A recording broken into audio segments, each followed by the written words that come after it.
একটি বিষয়। নামাজ কায়েম করতে বলা হয়েছে। কায়েম কি? কায়েমটা হচ্ছে দৃষ্টান্ত স্বরূপ বলা যায় যে জিনিসটা সমাজে প্রতিষ্ঠিত আছে ওইটারে বলে কায়েম হওয়া, আর যেটা প্রতিষ্ঠিত নাই ওটা কায়েম নাই। কায়েম মানেই হলো প্রতিষ্ঠিত থাকা। যেমন আমাদের দেশে, আমাদের সমাজে নারী পুরুষ শিশু বৃদ্ধ সকলেই কাপড় পরা, শাড়ি পরা, লুঙ্গি পরা, এই কাপড় পরাটা কায়েম আছে, প্রতিষ্ঠিত আছে না নাই? যার কারণে কাপড় পরা সমাজে কায়েম আছে বলে উলঙ্গ মানুষ সমাজে খুঁজে পাওয়া যায় না, পাগল ছাড়া।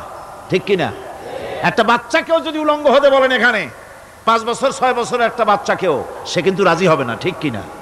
যেহেতু কাপড় পরা সমাজে প্রতিষ্ঠিত আছে সেহেতু উলঙ্গ মানুষ পাওয়া যায় না, কাপড় পরাটাই এখানে প্রতিষ্ঠিত। সুতরাং এখন অবস্থাটা এই হয়েছে, কাপড় পরা প্রতিষ্ঠিত আছে বলে কোন উলঙ্গ মানুষ এসে যদি এই মঞ্চে দাঁড়ায় আর বলে আমাকে একটু বক্তৃতা করতে দেন, আপনারা কি করবেন? মঞ্চে তো উঠতেই দিবেন না। উলঙ্গ মানুষ যদি কোনো চাকরি নিতে যায় ইন্টারভিউতে, তাকে লাইনে দাঁড়াইতে দেবে? দেবে না। এমন কি উলঙ্গ হয়ে যদি বাড়িতে প্রবেশ করে তার বউ দূর দূর করে তাড়ায় দেবে। ঠিক কিনা? যেহেতু সমাজের ভিতরে কাপড় প্রতিষ্ঠিত আছে সেই জন্য এই উলঙ্গ মানুষ পাওয়া যায় না। অনুরূপভাবে নামাজ যদি প্রতিষ্ঠিত হতো সমাজের ভিতরে, তাহলে বেনামাজি খুঁজে পাওয়া যেত না। চাকরি করতে গেলে সেখানে নামাজ মানদণ্ড হয়ে যেত, নামাজ পড়ে কিনা তা দেখে নেওয়া হতো। বেনামাজি লোক পাওয়াই যেত না যদি প্রতিষ্ঠিত থাকতো। প্রথম প্রশ্নই হতো তুমি নামাজ পড়ো কিনা। ইলেকশনে যদি একজন উলঙ্গ মানুষ এসে দাঁড়ায়, ভাইরা এবার আমার বোতল মার্কা বাক্স, উলঙ্গ মানুষ এসে ভোটে দাঁড়াইছে, আপনারা ভোট দিবেন? দিবেন। ওইটা কাপড় প্রতিষ্ঠিত আছে বলে, লুঙ্গি প্রতিষ্ঠিত সমাজে আছে বলে উলঙ্গ মানুষকে আপনি ভোট দিবেন না। নামাজ যদি প্রতিষ্ঠিত থাকতো সমাজে, বেনামাজি মানুষ যদি এসে মঞ্চে দাঁড়ায়া যতই বলতো আমি ক্ষমতায় গেলে এই করব সেই করব, নামাজ প্রতিষ্ঠিত থাকলে পরে এই বেনামাজিরে কেউ ভোট দিত না।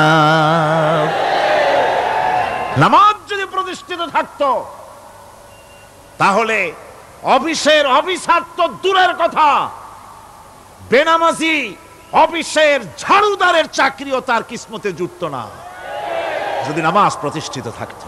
এর নাম হলো নামাজ কায়েম হওয়া। নামাজ কায়েম থাকলে এই অবস্থার সৃষ্টি হতো। এই জন্য আল্লাহ পাক বলেছেন নামাজকে কায়েম করতে হবে। নামাজ হবে সব ভালো কাজের মানদণ্ড। সমস্ত ভালো কাজের মানদণ্ড কি? নামাজ। নামাজ আমাদেরকে বড় রকমের শিক্ষা দেয়। কি শিক্ষা দেয়? নামাজ আমাদের শিখায় ঐক্য আর ভ্রাতৃত্ব। ভ্রাতৃত্বের আর ঐক্যের শিক্ষা দেয়। এক নেতার আনুগত্য করা শিখায়। জামাত যত বড় হোক, ইমাম হবে কয়জন? একজন ইমাম হবে। আর এই ইমাম মানে কি? নেতা। ইমাম মানে কি? নেতা নির্বাচন শিখায় নামাজে। নেতা নির্বাচন কে শিখায়?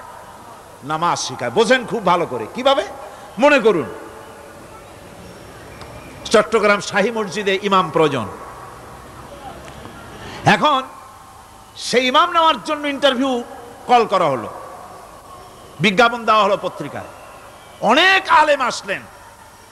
ইন্টারভিউ বোর্ডে যারা বসলেন তারা ইন্টারভিউটা কিভাবে নেবেন?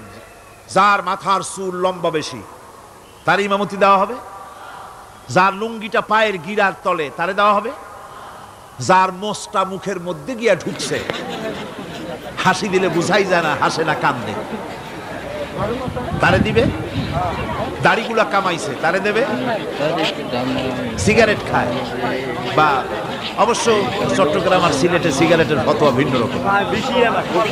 বরিশালে আমি যেখানে জন্মগ্রহণ করেছি, আমার এলাকায় কোনো আলেম যদি সিগারেট খায়, মসজিদের ইমাম তো ভালো, মসজিদ ঝাড়ু দিতেও ঢুকতে দেবে না মসজিদে। এটা এই এলাকার এক রকমের কায়দা। আমি এটার ব্যাপারে কথা নাইবা বললাম। তো আপনারা খুঁজে দেখবেন সে সিনেমা দেখে নাকি, মিথ্যা কথা বলে নাকি, বউ পর্দায় থাকে নাকি। এগুলি মাইক্রোস্কোপ যন্ত্র দিয়ে ইমামের মাথা থেকে পা পর্যন্ত দেখবেন কিনা কন? আচ্ছা এবার কত দেখি, এই ইমাম সাহেব ইমামতি করবে কতজন লোকের? 500, 1000, শাহী মসজিদে ধরেন 5000 লোক হইল, 5000 লোক, 5000 লোকের ইমাম নির্বাচনের সময় পা থেকে শুরু করে মাথা পর্যন্ত দেখেন, এমনকি বউ পর্যন্ত। বৌমনি আনিয়ে দেখেন না, পর্দায় থাকে কিনা এইটা আপনারা দেখেন, ঠিক কিনা? এ খবরটা নেন।